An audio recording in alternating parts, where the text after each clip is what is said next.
Hey guys, Sean Zing, the host for the Network Marketing Insider, where we bring on guests from all walks of life in network, affiliate, multi level, and also token creators. I've been doing that as well because they use the same skills that we're going to talk about in this conversation today. And the big thing, a reason why I got into doing this podcast is to give education to help others because a lot of people think you can't be successful in any of these type of spaces, and you can if you follow protocol. Have the right mindset. You have some of the strategies and tips we're going to share with you, but you actually have to implement. So before we even get into it, I want to remind you, if you're watching us on YouTube, drop a comment where you're watching from, hit that like button, hit the notification bell, and then subscribe. Share the video as well. If you're on the audio on any of those verticals, give us a rating at the end, please. And one last thing is reach out to my guests. All their information is in the description. Follow on socials, have a connection call, and get to know and still build relationships. And that's what we're all about. Let me bring on my next guest. We have Joshua Radke. What's up, man? What's up? Yeah, that's one of the first persons to actually get my last name right. So kudos to you, Sean. Thanks for having me on. I there's times I really botch it, but I've been doing this for a while, so I kind of figured out how to pronounce things, and then you just try. Hey, and if you fail, hey, you fail and you learn. That's what I always tell people. Hey, that could be the Right. first mess up we have. Without further ado, I appreciate you coming. I always ask my guests, who are you and why did you get into network marketing? Yeah, no, well, hey everyone. My name's Josh. I actually used to prefer Josh, but now it's like, Josh is a really strong name, like, as it's in the Bible, because long story short, I'm really big about my faith because, if we don't put God first in our businesses, our relationships, our friendships, then nothing else will speak into coexistence. That's just my opinion. Hmm. But the reason why I got started into this space was I was 18 about 10 years ago, and I got a friend from I just got back out of the country on one of my first international trips, and I'm like, wow, that was a real life experience. And I just felt like there was more to life. I just had that little bug in my ear of, okay, there's got to be more to life than what I'm currently doing because I just got done with college. Then I took a break, had that gap year, and one of my friends reached out to me, and because she made a post on Facebook, like, if you could go travel anywhere in the world, where would it be? And I said, well, that kind of piqued my curiosity because, once you travel, you got it in your system. And I reached out to her. She called me and did a three-way phone call, connected to me to someone else, and we Yep. just they shared this opportunity with me. And at the time, it was travel. It was a really big travel company back in the day, and of course, COVID happened now, and that's no longer in existence, which is okay because that's a teaching lesson for me. But I was able to just kind of get started with that, and ever since then, I got connected with so many great people all over the world, and it opened up my eyes with what my calling was to do in this world that God put into my heart. So that's the reason why I got started with it, and it kind of branched off into other things as well. So, but yeah. No, I appreciate that. And full transparency, I love it that you went to college. And here's one thing I haven't really talked about this with a lot of people. You shared you went to college. What was the reasoning why? What do you think the benefit of going to college is? I went to college myself, but I would like to hear what others think of their reasoning why. Yeah, so I always tell people, I'm never against people going to college. Like I'm glad that you want to further your education because education is always key. Because the more we learn, the more we earn. But however, I just didn't see the fact of like all my buddies that I'm not we split ways after high school because my high school shut down midway through midway through my sophomore year, so we all kind of ventured off to different schools. And just we all met up. Some of us met in college, some of us didn't. And just then, Sean, it just didn't seem the right niche at the moment because it just seemed very mundane, like not very fun, mundane things to do. Just sitting at a class, that you pay 2 grand for one class and you pay 5 grand for another. And just to me, that just didn't resonate. And like, what am I going to use with all this if I'm just going to get a certificate for? And eventually, like, I'm not going to be able to use that afterwards because all my buddies who actually finished school, got their master's or bachelor's or anything like that. I mean, I commend them for it. I'm proud of them for that. I tell them, congratulations, you did it. Well done. What do you do now? They're not even using their degree anymore because there's no jobs for that career that they went through. And that to me, I'm like, I can't put myself through that because that's very devastating to see that because of all that hard work, all those late hours, all those all nighters that they done, and they weren't able to fulfill that. So I just went the different route and I haven't looked back since. No, it's something. I mean, I became a teacher, so that's why I had to go through college. But I know, yes, a lot of people go either to a trade. You might Mhm. become a mechanic. You might become. My daughter is going to be in cosmetology, so you never know. But yes, a lot of times I think college is for networking. It's building your community.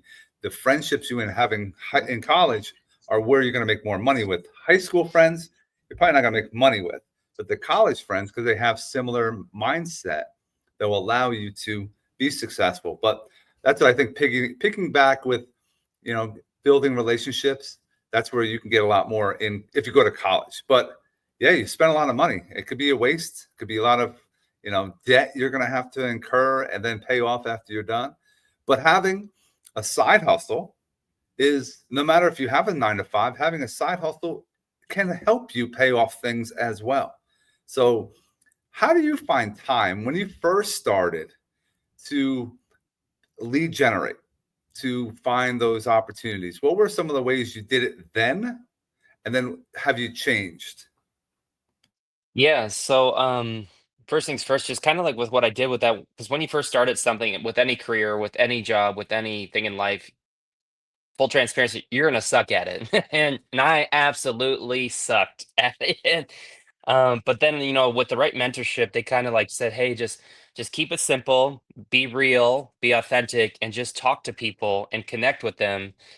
So that's at first I didn't do that because it was like, oh, this is so cool. It's better than sliced bread. I just just word vomited on everybody, and just people weren't kind of understanding why I was doing. They thought I was crazy for doing that and not finishing with school. You know how that goes. We always hear that all the time. But I decided, you know what? I'm just gonna stick through with it because I just, because my friend, my mentor to this day, I still talk to her every single day. I thank her every day. I said, if I wasn't for you, I wouldn't be at the situation where I'm at right now. Just, creating memories, creating lifetime memories with everybody. Money comes on the side, great, cool, but it's not about it's excuse me, it's more about the networking. It's more about the relationships and the connections that you make. And now 10 years later, it's easier for me to talk to people. Like, I got connected with you via social media. I just made it simple as like, hey, Yep. love what you do. What is it that you do? Like, it's something like that, like keeping it real and keeping it simple. And I usually tip one line that I always tell people: are you open? If someone tells you that they're not open, then they're closed, then it makes your reaching out easier, and also just having a system in place to kind of help you out with that as well. And so Hey, every no that we hear is it's not not not no. Yep. a no. It's not never, unless it's Mhm. down the road. And we don't want to pester people. That's why Nope. you have to have a follow up system. You might have put people into a group. You might have drips that you're doing, consistency on social media, email, text messaging, however way you're following up. That's the key. Once someone says completely, I'm done. I don't want to hear anything more, Sean. I'm done. Okay, get off the list. Otherwise, it's just giving more information so someone can make a decision to come join the opportunity that you're involved in. Yeah, exactly. And I'm kind of glad that you mentioned that because I'm a little old school when it comes to reaching out to people. Like I purposely don't have anything on my social media with what I do for this space, just because I want to create curiosity for people. I always I've always learned to just like, if you don't want to, as my mentor always says, if you don't want to be the poop in the swimming pool, you don't want to post on social media what you do for a living. But to each their own. Whatever works for you, I'm not gonna knock on that. If that works for you, great. If not, that's just always the way I was trained. And I always purposely have it like, like what I do. Like, I love posting about fitness because I'm a fitness coach of 10 years. I love talking about my faith because I'm very open about that. I love God, and He's the reason why we're all here today. Like, if it wasn't for Him who died on the cross, we wouldn't be having this conversation today, Sean. But that's all I really do. So, and if I just reach out to you and you're in a message, I just keep it simply like, hey, thanks for liking my post. Like, how are you? How are we connected? And that just sparks curiosity. And it's like, wow, this person's actually real. They actually care about what I do. And eventually, like, I just say, like, hey, I would love to connect more on the phone. What's your number? And they give me their phone and we just talk on the phone and let them do the talking and listening. A tip of the day, too: let them do the talking so that way you can listen to them, because people right now are so muddled up with this past, pandemic, or I don't want to go down that road. I will say something. I'll say pandemic. They just really want to be heard, and they want that sense of community again. And that's why I always typically just let them do the talking. And eventually, if they ask what I do, then I share. If not, I'm just there to listen to you, just to kind of like, connect with you and learn more about you. Because if I want to be your friend or eventually be a business, associate, whatever the case may be, I want to make sure that I care about you before I care about what I want to do with, with reaching out to you.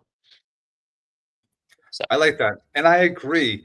The direct message, the things that you don't, everyone, you can't see what we go on with. We go into our phones, the direct message, that's where the power is. But like Josh was saying, doing posts about fitness, your faith, do you run in just those two, or do you have a couple? Like some people have like three or four little areas that they're kind of posting about. But he said he will engage and then try to get to a messenger, like I always teach people, then get to a phone call and you have a conversation. Then you might have a video call, then meet in person or what have you. Those are key. I always see a lot of people teaching copying and pasting. And they're always, you got to be personal. You got to, this is a business. You should take some time. But you can also, if you're not as creative, use Chat GPT. What do you think about using that platform? Two things, being, I don't know what if I'm a millennial or if I'm a Gen Z. I think I'm at the cusp of it all. That's a great area for me. But I used to just, be like old school. Like that's the thing with the space. You used to have to be good with your mouth, as I've always been told, which is fine to an extent. But however, you got to think about the next person that, s- comes into your team or your organization. If they're not comfortable talking with them, if they see what you did to reach out to them, to talk to them, to get them started, then they're more than likely feeling like they have to do that.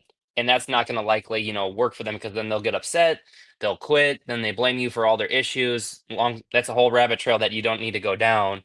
So however, one of my buddies actually created, speaking of that, like a software that we use. I don't know, probably can't really say much with it, with what we Talk use, but about it. Go ahead. we use, well, names and all that stuff, but we do use a software that he created out of his basement. The guy's my age, like this, tech nerd. He's like, I just created something for our company. I'm like, oh, sure. But it ended up to being something, really great, because it was in beta testing. Our company got to use it for the first time. And then now all these, big five Fortune 100, network marketing companies are reaching out to him because they saw one of our marketing videos that we did, and they said, what is that? Like, we want to hold of something. We want something like that for our company. Because all these companies right now, Sean, I hate to say it, I have some really big, big friends in this space. They are a part of one company and they have to merge with another company.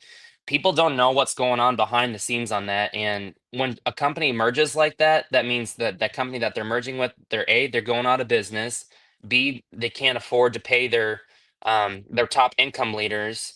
And Right. C, when they do a merge, those income leaders think that, they get positioned at a certain spot, which is kind of like, to me, I don't understand how that all works. But most of them now, unfortunately, get paid a BDA salary, basically like a ghost position, and all that volume that comes in between with them. They're not able to, explain that when someone reaches out to them, like, oh my gosh, you just hit quadruple, I don't know, Yeah. Ruby and rhombus, call it. diamonds. Yes. And yeah. Yeah, they hit it so quick is because, they were able to, they get paid like a salary position on that. And then when the company just goes out of money, that's why they merged into a whole nother company, because that's how this industry right now, it's given a bad taste for some people. And that's why a lot of people are like, ew, no, network marketing or affiliate marketing, I don't want to do nothing with that. That's why I love with what I do with my company. I'm not trying to be biased here, but it's very simple. It's real. It's authentic. We have a system that we can use to reach out to people. Well, actually, it's a tool to reach out to people with. It's able to track to see if someone's looking at it, and then we also created a system for ourselves, just so that way it's like an education platform, because we want people to be educated. Like if someone sends you a response like, I don't have the time, I don't have the money, I don't know if I can do this, you can put that into one of our assistants that we have, like our Chat GPT. I think that's what they call it. I'm not for sure if it's the technical term like nerds like to call it, but love them to death. And it helps like if I'm not available for one of my teammates, they can type in that response, and it would give them a response. And that to me speaks volume, because it allows everybody to win here. And that's one thing I love about it. And his primary goal with it is to let the person who has no experience in this space to get their one sale or their one enrollment, just to make them like, wow, this is really fun. I can do this. They can use that assistant to help them out if I'm not available. And that to me really speaks volume. So I'm all for it. Some people aren't, but you know what? We're in the time of age where we got to adapt to the changes, and technology is growing rapidly every second of the day. And but yeah, that's my thought on it.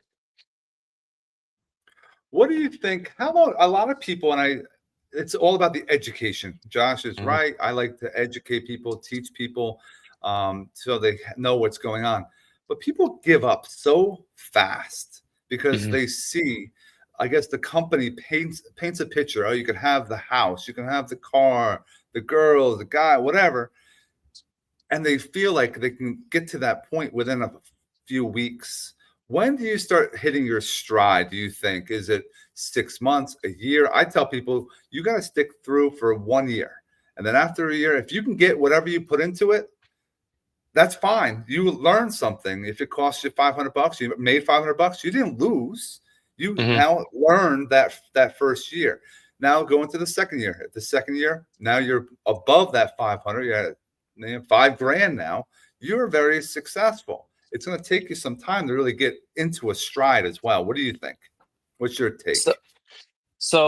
I always tell people, well, I mean, I tell them the book of Matthew, chapter 6, I think it's 33 yeah, 33 and 34 because they tie together, don't seek the money, don't seek the fame, oh my gosh, I'm trying to brain fart on that one now. That was like my confirmation verse. I should know that.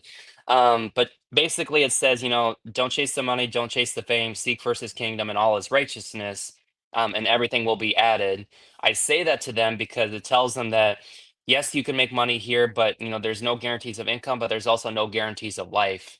And your success journey is different than another person's. Don't let someone else's success um, be the factor of you how fast you can run with your success. But I always tell people like, yes, give yourself a commitment to yourself. Focus on a season of your life where you have to cut out all the distractions and focus on what you truly want to do. That's why it's so important, so important to know your why you're doing this space, why you're doing this. Because if you're not doing it for like most people, yes, they want time and financial freedom. I think that crosses off everybody's bucket list. But dive deeper, like it's maybe because I want to spend more time with a loved one who's sick in the hospital. And I can't get time off of work, or it's like I just got done moving this past weekend. I was able to help someone out move. Like that's to me like speaks volume. Like I didn't have to worry about, oh, I got to request PTO. Like I was already there to help out with that. And just kind of like everybody's success journey is different.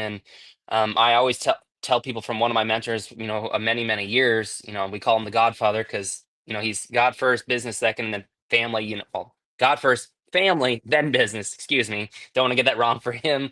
But he always tells me, comparison. Don't let someone else's success ruin your journey, but also all comparison leads to disappointment. So you just got That's to great. focus on you. Yes. And I know you're in the fitness space. I love getting yourself into shape. And you should take pictures. They say take pictures so you can see your transformation happening. Videos help with that as well. It's not being, oh, you're being conceited, you're sharing your, no, because some people, when they're younger, might have been overweight. And then look at them now because they put some time in instead of taking some medicine to put it to a different level. I think, Yeah. yes, given like people are like, well, what would you even do? You could share tips about working out. Like maybe people don't understand what a set or a rep is or how long a cardio session should be. But if you're teaching people, now you're connecting with them when they, oh, I like this, Josh. I like this, Sean. And then they're going to get into a conversation and you're going to dive deeper and find out Mhm. maybe one of the opportunities that you might be in multiple things, but at least the one you're in, it might hit, boom, there's a pain point I can solve. I could be a solution to their problem because you took time to get to know them because of a fitness post you did educating. It's just Yeah. everyone just wants to this, oh, use me for my product or my service. That's not the way to go about it. We're not billboards. We want to No. figure out how to build relationships. Hmm. Well, you make a good point about that. You think about it, people all the time, like I hate to say it, like it's all right now where just people are just plastering themselves like a walking billboard. Like they need to, hey, I need to do this. I need to be all a part of this or whatever the case may be. And like, you forget the first step. You got to reach out. You got to, share your information. If they're open, you got to ask. I always ask permission if they're open to something, whether fitness, travel, business, whatever. I ask if they're open. Figure out a time that when we can connect, and then also because you think about it, then we're disrupting their timeline right now with Yes. what they're going through. Like you're a busy teacher, I'm a busy fitness coach and business owner. We had to figure out a time to talk today. That clearly, case in point, this the system works. You just gotta find a time that works out, be adapted to that, and then just kind of really kind of hone in where we have a connect call. And I, tip of the day too, connect calls for everybody who's listening on the replay. Connect calls is what makes the bread and money in this business. Yes, you could be good with your mouth, great, cool. However, if you don't know any of the information, if you get started in this space, my one liner I always tell people, I don't know, but my friend Sean knows. I don't know, but my friend Bill knows. It to me, then that person's like, oh yeah, okay, cool. And then you get them on the phone, let them do the talking, and you just another tip, my mentor always told me, he says, whenever you have a connect call with someone, you shut up.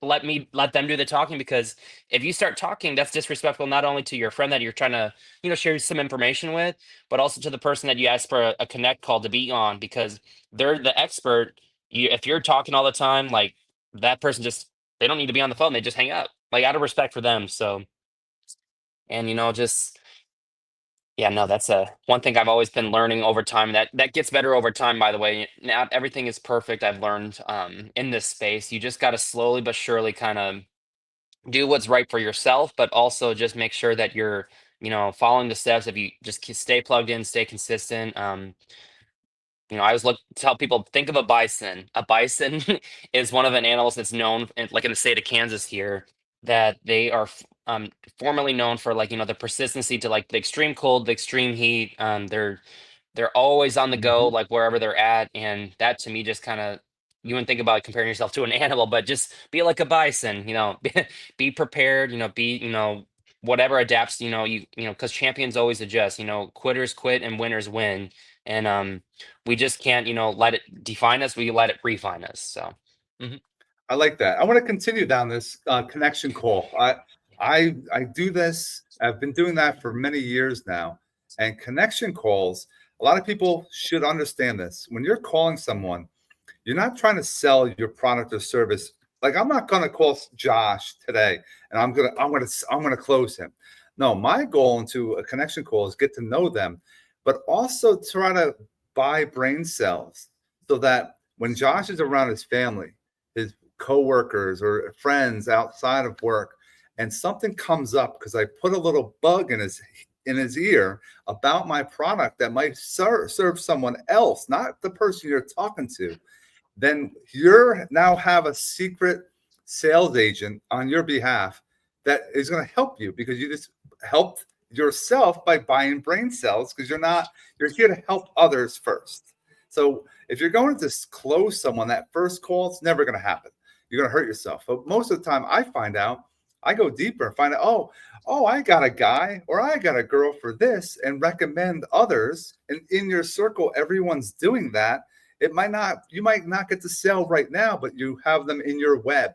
It'll come back because they're going to start, the ones you recommend, they're going to start recommending back. Did you talk to Sean about the data storage or this crypto thing he's doing? No, he'll circle back the call. I think that's Mhm. a powerful way, is the different mindset going into calls, not just selling. You're getting to know them, finding solutions to their problem. Yeah. I'm glad you said something about that too, because that's one thing I love about not trying to be biased here again, but just like finding something like a lot in this space. A lot of people say it's the next thing since sliced bread. We always hear that. That's a big transparency, everybody. If you hear that, better than sliced bread, gotta make sure that you have your pillars up first just to see what's going on. And like just we have like a marketplace of solutions. That's what our nickname is, just because we right now in the times that we live in, a lot of people, I know here in the states are really really struggling with this the skinny shot. You know, a lot of people are noticing some Yes. harmful effects with that, and without going into too much detail, like, we just have one of those healthy alternatives to help out with that amongst other things. And that's what people are craving right now. They're craving community. They're craving, to take back their health, their wealth. It's really nice when you find something that you have a niche for, but also, like just creating something that, can it's like a lifelong, solution for your not only for yourself, but for your future family that you can leave behind. That's another reason why I want to stick around for this long, because regardless if there's money coming in or if it's just creating memories, it's just actually, leaving something behind for your future family. And that to me kind of like, okay, this is something that I can do. Like if would have became like a doctor, not hating on doctors. We always need doctors. We always need, healthcare professionals. Okay, if you pass away, what's going to happen to your family? Do you transfer all your wealth to them, or it seems like a lot more work versus with this, you just sign like a paperwork, like if I were to become deceased, all this money and proceeds for the rest of my life will go to my XYZ or something like that. That to me showed like, wow, that really spoke volume to me. And at 18, I still think about that to this day. 10 years later, I'm like, huh, that's kind of crazy. No, I, Hmm. I I definitely agree. What do you think? And I know we're running out of time, but I wanted to hit on personal development. We talk Hmm. about everyone's worried about fitness. They're always about physical health, but I think a lot of the mental health, getting over rejection. What are some how can we help those that are watching in this space as far as personal development? Any podcasts, any books, any tips you can share for those that are out there? Yeah. So I tell people, I give them the 60-20-20 rule. I just created this myself. 60% comes from your workout, 20% comes from your diet, and 20% is personal development. Because people always forget, when they're at least in the fitness space, working out, like, oh, they see a reel on Instagram, like, oh, I could do that workout, then they go do it, and then they get mad at themselves because they look silly. I mean, kudos to you for trying it, but B, that's like a whole nother level of fitness that you have to be on. You have to be dedicated. Like it's a journey for a reason, like you're focusing on Yes. that. But I always tell my clients and, like my teammates that I have, and I say, hey, I know you're with me on this journey of fitness. You're getting that you're, also in business with me, trying to like, create some income, which they have been, which is amazing to help out people just get those notifications of just saying, hey man, I just want to say thank you. You really opened up my life for me. Like that to me, like right there, Sean, that's something that you can't give me that at going to college. Like, I mean, you can create memories at college, but more than likely you'll go out and having fun, at a party, which is fine. But to me, getting those text messages over time, it really speaks volume. And then, personal development wise, I always have told people to actually, it's not really a personal development book, but I have one here too that I refer people. It's called Living Fearless by Jamie Winship. It's exchanging the lies of the world from the liberating the truth of God. It helps figure out your true identity, what God's called you to do. And we do that book series at least once a month with our teammates, just for all our new, teammates that keep coming in, and just to really focus on them, like, hey, what is God really trying to call me to go do, what I need to do with my life? And it really gets vulnerable, it gets real, and it's authentic. And that to me really kind of shares with, people that, hey, yes, you're a part of a business. Yes, you're here to create some revenue, but also we're here to focus on you and what's going on on the inside. So that way you can open up and, be confident and have certainty with people. So when you go out in public and just talk to someone, be like, hey, I love your shirt. Are you a Knicks fan? Yeah, me too. Cool. Do you remember that one game? Yeah, I do. It's about connecting with them. And then they start talking all about themselves and eventually be like, hey, I would love to finish this conversation some other time. Feel free to shoot me a text if you're cool with that. And then they give you your phone number. It's that easy because they found out their identity with what God's been calling them to do. And another thing, a book that I'm actually reading again is How to Win Friends and Influence People, by Dale Carnegie. I think it's Dale Yes. Carnegie. I always get him and John C. Maxwell mixed up. I don't know why. Like, I always have gotten them mixed up in 10 years, but I know I've read a lot of their books. But that's another good one that I read, because you got to figure out what they're going through, what they're experiencing, versus what you want out of it. Like, if someone is really struggling with, let's just say, I don't know, like it could be anything. You reach out to me like, hey, how's that going for you? Like, is there anything I can do to help? Like, be of service to you for? we're in the people business. Like, you know that as a teacher, you're there to help out your students. You're there to engage with them. Like, what can I do to help you learn better? Because you want to make sure that the students of this world are going to learn some valuable things versus I always call it jargon, but that's what we call it here, in Kansas. Um, but you know what I mean with that. So, but that's my standpoint on that. And there's countless different books that I could list off, but those two are the top ones that we always read as a team in our group. Like read 10 pages a day, just to kind of like really engage with everything, and then we hop on a meeting and just say like, hey, here's kind of what the over the next 10 pages, and then we just it's like a podcast like this. We all like get like a couple minutes to share. We respect each other's times because we know timing is valuable, and we just go from there. And it's a fun thing to like have that like, hey, I just joined this business, but also I'm learning about what I need to do, what God's been calling me to do, and that to me really helps out with that. And I always tell them to, and I'll wrap with that. My mentor always tells me I'll do today what others won't, so I can live tomorrow's like others can't. So That's a great quote, and I love the 60-20-20 rule. That's fantastic. Those that are watching, again, 60% for your workout, 20 for your diet, and 20 for personal development. I like how you added that into the mix. It's powerful, and yeah, it'll help. For those that are just hopping in now, shame on you joining us now, but you can wait until it uploads and then get us from the beginning. All of Josh's information is in the description. Follow him across channels.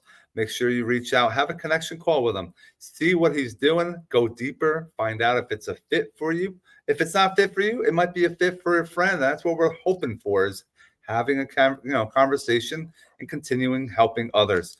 I want to thank Josh for joining us with today, and everyone else. We hope you have an amazing rest of your day. thanks, Sean. Stick around for one moment.